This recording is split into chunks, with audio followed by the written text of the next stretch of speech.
todos.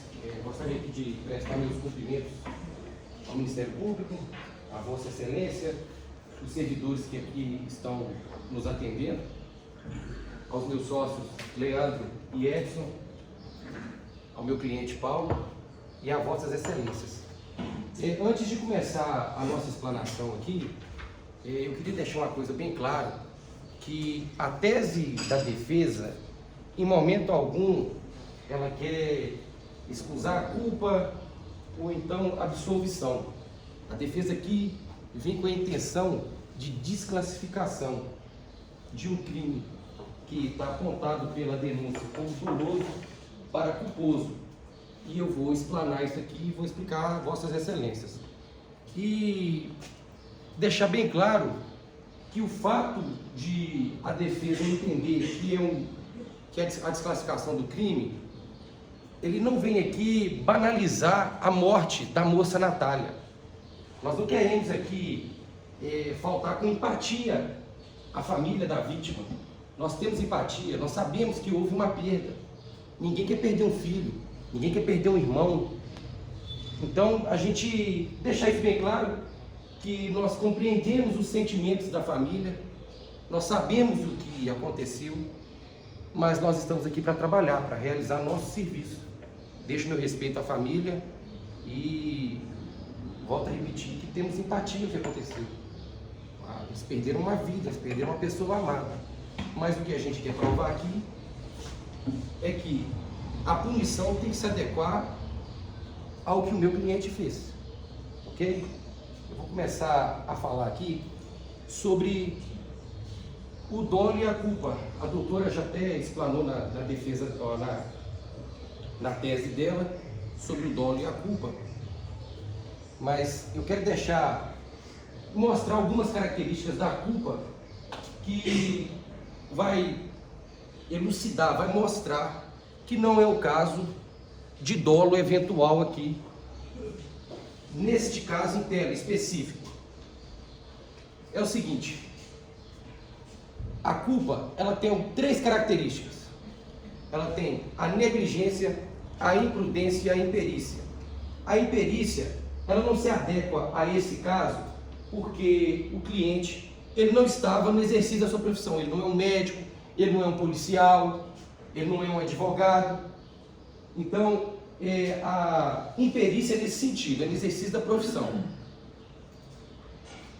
Ele pode ter sido, aqui no caso em concreto, ele pode ter sido negligente, ele pode ter sido imprudente? Sim, pode ter sido imprudente ao estar com muito sono, pegar o carro, conduzir um veículo automotor na estrada e no final acontecer o resultado que nós já sabemos? Sim, sim, isso aqui é uma das características da culpa. Eu não entendo que alguém que pegue o seu carro, mesmo que tenha sido imprudente ou negligente, ele sai de casa com a intenção de pegar um carro e matar outra pessoa. Não é a intenção dele, não é, acho que nem a intenção de ninguém, de pegar o seu carro, ir para sua casa e a intenção de matar um terceiro. Ninguém sai com isso de casa, ninguém sai com essa vontade de casa. Ao oferecer a denúncia, o próprio Ministério Público, e esse entendimento, o próprio Ministério Público, ele poderia ter oferecido a denúncia nos moldes do artigo 302 e 303, até mesmo no artigo 302 do CTB, que eu vou citar para vocês aqui, que é o seguinte: artigo 302 do Código de Trânsito Brasileiro, praticar homicídio culposo na direção de veículo automotor. Se nós formos olhar a letra da lei, praticar homicídio culposo na direção de veículo automotor enquadra ao caso do meu cliente. Mesmo que essa divergência que tenha sobre ele ter ingerido álcool ou não, nós ainda temos no mesmo artigo, no parágrafo 3º, se o agente conduz veículo automotor sob influência de álcool ou de qualquer outra substância psicoativa que determine dependência A pena aumenta, a pena vai de 5 a 8 anos, suspensão, proibição do direito de obter a permissão ou habilitação para dirigir veículo automotor. A capitulação que está na denúncia é do artigo 121. E no artigo 121 são homicídios dolosos contra a vida. Dolosos. E o próprio artigo 302 volta a falar. Ele é bem claro. Praticar homicídio culposo na direção de veículo automotor. Tem divergência na doutrina? Tem divergências de tribunais? Tem. Mas a letra da lei, se a gente for interpretar a letra da lei seca, ela fala que homicídio no trânsito é culposo. É culposo. Eu, ao fazer a minha explanação aqui, eu não tenho que excusar meu cliente de alguma forma ser punido. Se vocês perguntarem para ele, ele vai dizer que quer ser punido. É a conversa que ele teve com a gente. Mas ele tem que ser punido na medida do que ele fez, do que a letra da lei fala.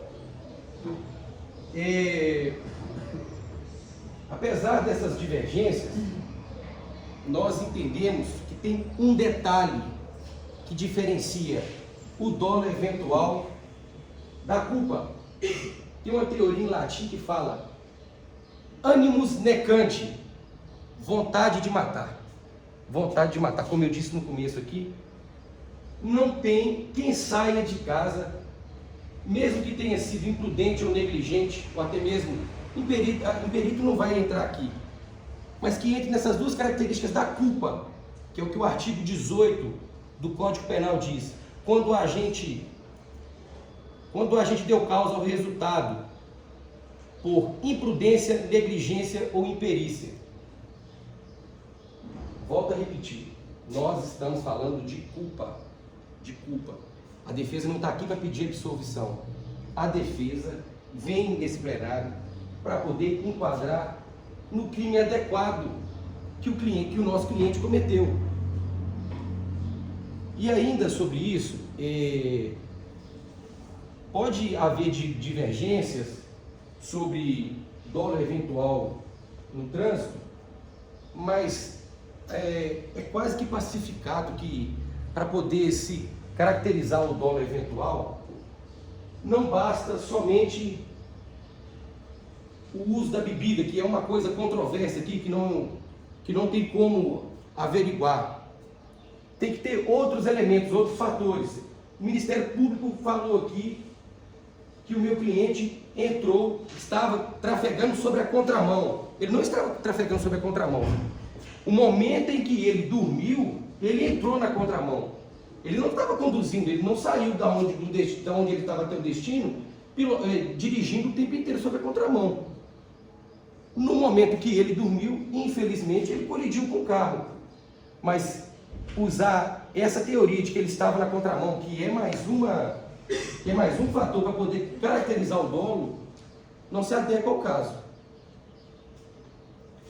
Ainda sobre a denúncia, uma coisa que tem que ficar clara, que hoje não, desde 2019, foi trazido ao nosso ordenamento jurídico acordo de não persecução penal. O que é o acordo de não persecução penal? O artigo 28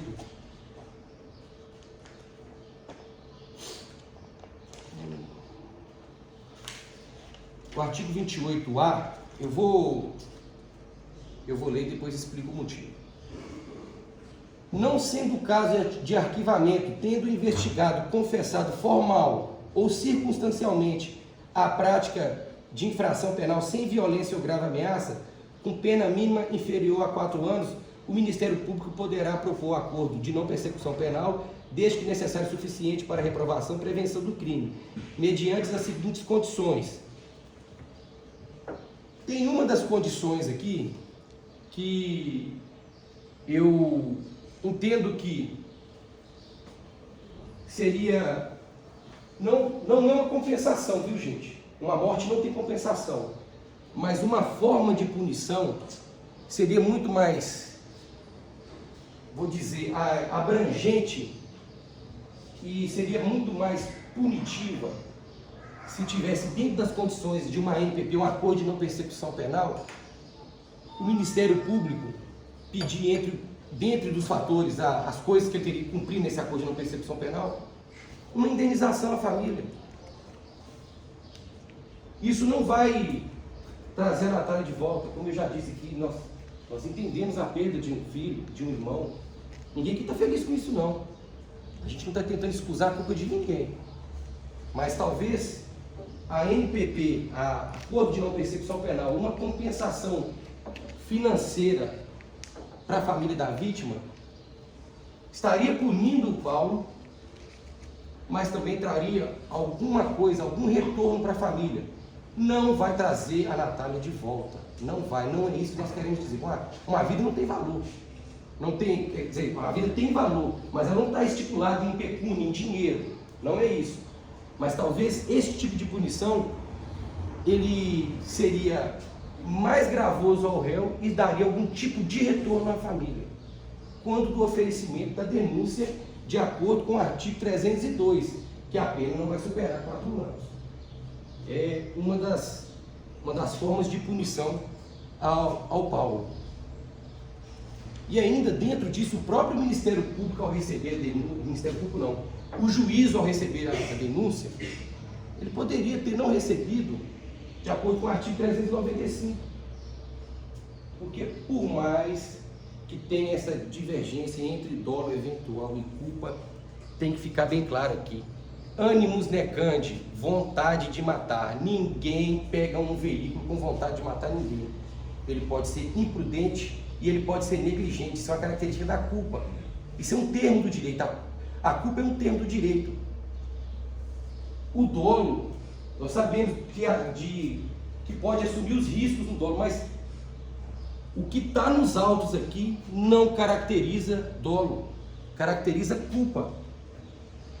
Então, apesar da fatalidade, da perda, a punição ela tem que vir de acordo com o que o réu fez quando está capturado no próprio Código Transbrasileiro. Ele é exato, está positivado. A jurisprudência fica nesse embate. Alguns tribunais decidem de um jeito, outros tribunais decidem de outro. Mas, no caso em específico aqui, nesse prefácio que eu estou fazendo, tem que ficar claro que faltou vontade de matar para poder caracterizar dolo eventual. Existe dolo eventual sim, mas no trânsito não. Nesse caso em específico não. Eu vou passar a fala para o meu sócio, para o meu colega. Ele vai esmiuçar melhor, ele vai falar mais dentro da matéria dos autos. Eu fiz esse prefácio aqui, agradeço a presença de todos, a compreensão de todos. Eu vou passar a palavra para o doutor Leandro Peixoto. Obrigado, gente.